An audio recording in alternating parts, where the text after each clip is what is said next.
Right now, you feel safe.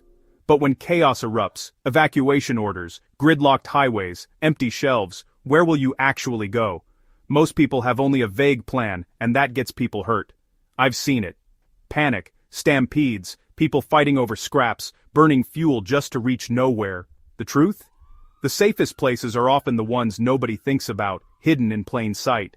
I'm Zach. I've studied every major evacuation in the last decade. Today, I'll show you 7 overlooked urban locations that can become your fortress when disaster strikes. By the end, you'll see your city with new eyes. First up, the multi-story self-storage facility. These buildings are more than just a place to stash your old furniture or seasonal decorations. They are modern-day fortresses designed with security and durability in mind. Forget grandma's furniture. Think concrete and steel, built for security.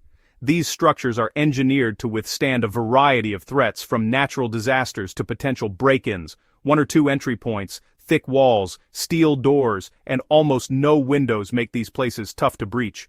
The design is intentional, focusing on minimizing vulnerabilities and maximizing protection. The layout is a defender's dream: long hallways, lockable units, and clear lines of sight.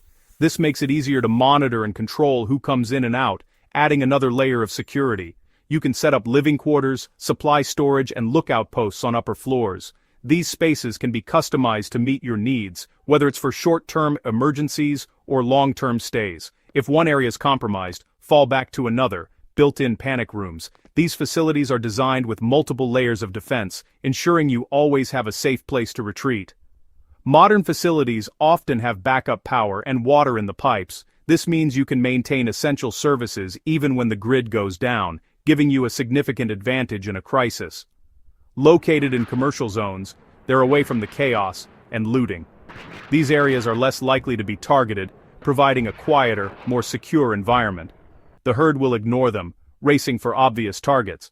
While others are focused on supermarkets and electronics stores, you can quietly secure your position. Higher floors give you a commanding view and make you harder to reach. This elevated position allows you to monitor the situation outside without exposing yourself to unnecessary risks. While others are stuck in traffic, you're sidestepping the stampede and securing a fortress. The strategic location and design of these facilities make them ideal for avoiding the chaos. The best part? Anonymity. From the outside, it's småsinfri innan sig is dendi in statsen för nalbi natsu. It's just a boring building. This low profile helps you stay under the radar, reducing the likelihood of being targeted.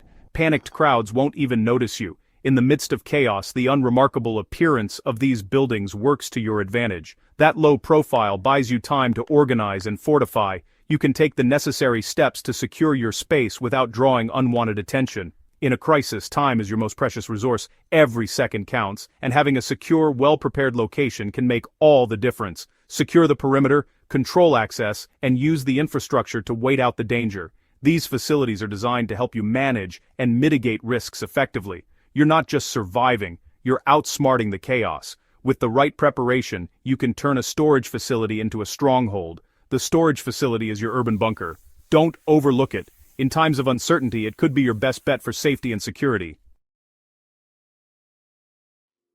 Next, your local public library, a fortress of knowledge and brick, often overlooked in times of crisis but quietly waiting, ready to serve as a stronghold when the world outside feels uncertain. Libraries are built solid, often with backup generators and minimal windows, designed to protect their precious contents and withstand the test of time and disaster alike.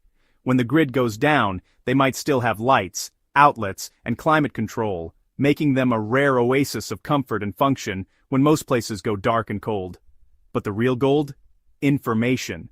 Shelves lined with knowledge, waiting to be unlocked by those who know where to look. Hard copy survival guides, first aid, edible plants, local history, and more. All at your fingertips, even when the internet is down and your phone is useless. Libraries have multiple exits, open rooms for sleeping, and private study rooms for security. Their layouts are designed for both accessibility and safety, giving you options to move or hunker down. Staff areas often have kitchens and vending machines, potential sources of food and water when supplies run low elsewhere. They're centrally located but not a looter's target, blending into the background while offering strategic advantages. Restrooms mean sanitation, and tables and shelves can be barricades, turning ordinary furniture into defensive tools. You're not just hiding, you're gaining a tactical edge, planning your next move with resources others have overlooked. As others panic, you quietly secure the library, assess resources and leverage its strengths, turning a public space into your personal command center. It's a sanctuary hiding in plain sight, offering peace, safety, and a sense of control when chaos reigns outside. Secure entrances, use the layout, and tap into the knowledge base. Every corner holds potential for survival and strategy. In a crisis, information and shelter are power. The library offers both, wrapped in quiet walls and endless pages. The library gives you both, a place to regroup, learn, and outlast whatever comes next. Third, the Community Recreation Center, designed for crowds, stress, and emergencies. Built tough cinder blocks, steel, reinforced concrete. Inside, you'll find commercial kitchens, industrial fridges, and gas stoves. Locker rooms mean showers and sanitation for groups. Gymnasiums offer large, dry, heated spaces for sleeping. Bleachers double as storage or lookout points. Most have backup generators. Often official emergency shelters left empty in chaos. Limited entrances make defense easy. Staff areas are even more secure. Pools provide thousands of gallons of water for drinking or sanitation. Weight rooms offer tools for defense or barricades. Move fast, secure the building, and you've got power, water, and space. You're not just surviving. You're building a base. The psychological boost of lights, showers, and hot food is huge. In a crisis, clear thinking is your sharpest weapon. The rec center gives you the edge.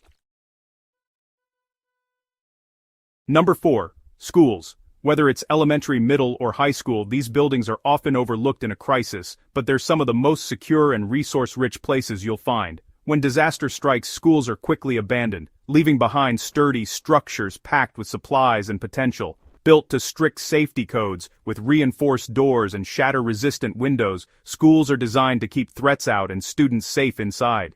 Cafeterias are equipped with industrial-grade kitchens and pantries, often stocked with enough food to feed hundreds of people for days. Walk-in freezers and refrigerators can preserve perishable food, giving you a critical edge in the first days of uncertainty.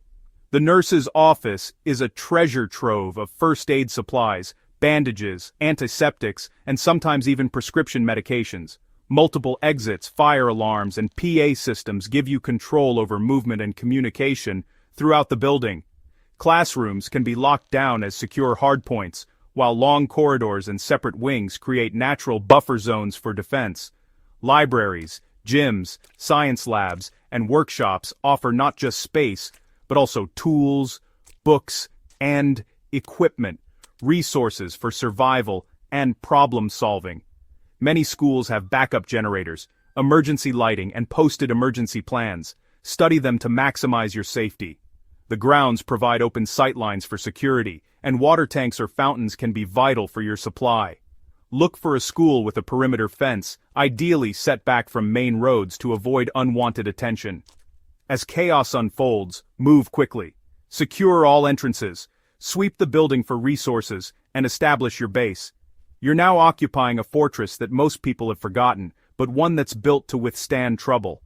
The open fields around the school act as your moat, giving you time to spot any approaching threats. In an urban crisis, a school is your castle, strong, resourceful, and ready to defend. Don't overlook this forgotten fortress of learning. Fifth, go underground. Multi-level parking garages. People see parking. I see a concrete bunker. Thick walls, steel, and stable temperatures shield you from chaos above. Few entrances mean easy defense. Abandoned cars become barricades. Ramps and pillars create a defensive maze. Siphon fuel. Use car batteries for power, and scavenge supplies from vehicles. Set up camp deep inside, hidden from view. Use upper levels as lookouts without exposing yourself. Main challenges: light and ventilation. Use battery lanterns and monitor airflow. Never run engines inside without ventilation. This is a short-term hideout to ride out the initial storm. While the city burns, you're a ghost in the machine. Gather resources, plan your next move, and stay invisible. Parking garages are overlooked urban bunkers. Use them wisely. Sixth, houses of worship, churches, mosques, synagogues, temples, built to last, often with stone or brick, and high windows for security. Large halls shelter groups, kitchens and pantries support food prep, restrooms and classrooms offer sanitation and private quarters. Fellowship halls or basements are perfect fallback spaces. Pews and chairs become barricades or firewood. Bell towers make ideal lookout posts. Looters ignore these places, they're not seen as targets. Their symbolic value is camouflage.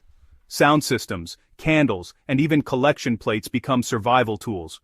Offices may have safes, books, and landlines. Scout for solid construction and few accessible windows. Move in quietly, secure the doors, and inventory resources. You're not just finding shelter, you're protected by the building's strength and its symbolism. In a crisis, faith buildings are hidden strongholds. Finally, the ultimate strongholds, water treatment plants and electrical substations. These are critical infrastructure. Do not enter unless society has truly broken down. Built to withstand disasters with high fences and reinforced entry points, water plants mean unlimited fresh water and industrial generators. Substations offer secure compounds, backup power, and robust buildings. Both are easy to defend, with perimeters already secured, staffed by few, likely abandoned in a crisis. If you can operate the systems, you control water or power, a massive advantage. These sites are ignored by the masses fighting over scraps elsewhere. The strategic value is unmatched. You're not just hiding, you're controlling resources. This is advanced, requires technical skill and a group, but the payoff, you control the essentials of life, move from defense to power broker. In a world without order, these are the ultimate fortresses. Use with caution, and only if you're truly prepared. There you have it. 7 urban strongholds safer than any highway or grocery store. These places are built to survive chaos, yet most people overlook them. Survival is about seeing opportunity where others see nothing. The herd is almost always wrong. Your edge is thinking differently. Scout these locations, see their potential, and prepare. If this helped, subscribe for more real-world prepping strategies. Stay sharp, stay prepared.